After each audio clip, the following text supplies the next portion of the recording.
Tanggap po na tayo ng report mga kabrigada, ang PNP. Inginit daw ho na ng exemption sa batas kahit pa public figure ka, kabilang ho ang mga vloggers. Ay naman. Ay, hindi ba exempted? Wala.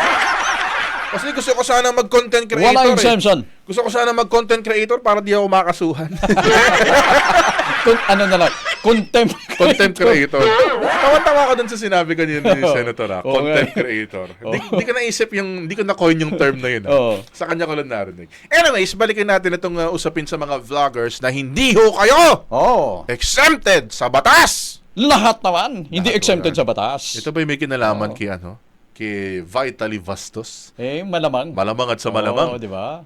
Brigada Kath Austria, i-brigada mo! Brigada Live Report. Iginiit ng Philippine National Police na walang exemption sa batas maging ito man ay public figure o vlogger. Sa isang pahayag, sinabi ni Police Regional Office 7 Regional Director Brigadier General Redrico Maranan, pantay-pantay ang batas para sa lahat at walang pinipiling estado pagdating sa pananagutan, lalo na kung ito ay may kaugnayan sa mga kasong karahasan laban sa kababaihan at kabataan. Ang pahayag ni Maranan ay kasunod ng pagkakaaresto sa vlogger na si Boy Tapang na inareklamo ng pananakit umano sa kanyang ka-live-in partner sa barangay Daan Lungsod sa Alcoy, Cebu. Nabatid na pansamantalang nakalaya si Boy Tapang matapos maglagak ng piyansang 3,000 piso. Ito pala kay Boy Tapang. Kasi sunod-sunod yung balita natin kahapon dyan sa mga vlogger. Una yung kay Vitaly, na isang Russian prankster. Tapos nagulat ako, uy, si Boy Tapang! Nahuli rin dyan sa may Cebu. Pero ang liit nung bail bond. 3K lang? 3K lang. Ang yaman ni Boy Tapang eh. Ang dali-dali Kaya na nga, bayaran yan. Di ba, isa din yan si Boy Tapang nag-content yan, Brigada Gabs, na yung pera na 1 million, na, di ba, stinaple niya, at saka parang sinuot niya. Tigo 1,000 peso bill, di ba? Di ba? Ang daming pera eh. Siguro, hindi na rin kasi, di ba, kung di ako nagkakamali sa report sa atin ng Brigada News FM Cebu kahapon, hindi na tinuloy ng ka-live-in partner niya yung pagsasampa ng kaso.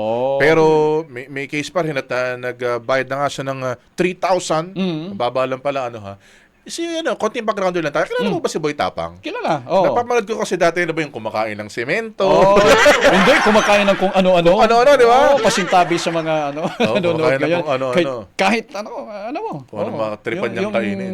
Hindi nyo na-i-imagine na pwedeng kainin. Kinakain niya for the content. Boy Tapang! Ako si Boy Tapang! Ngayon kakain ako ng semento. At saka may may nag-collab yan sa isang content creator din, Brigada Gabs.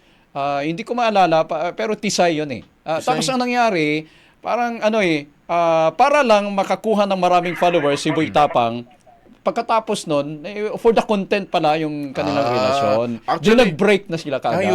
Nakita ko yan. Actually, na-pinost nga natin itong balita na ito na nahuli siya dyan sa may Alcoy, di ba, sa Cebu.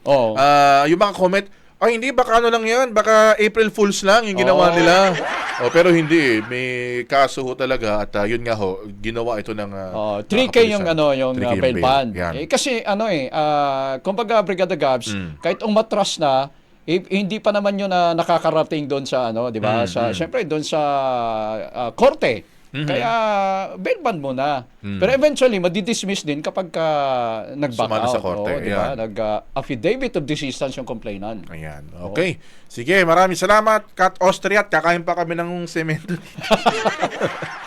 Maraming salamat. In the heart of changing lives, ako si Brigada Kath Austria ng 105.1 Brigada News FM Manila, the Music and News Authority. Tira! Brigada! Ang bahaging ito ay hatid sa atin ng Maxan Mangosteen Santon Coffee. Max Healthy, Max Sarap.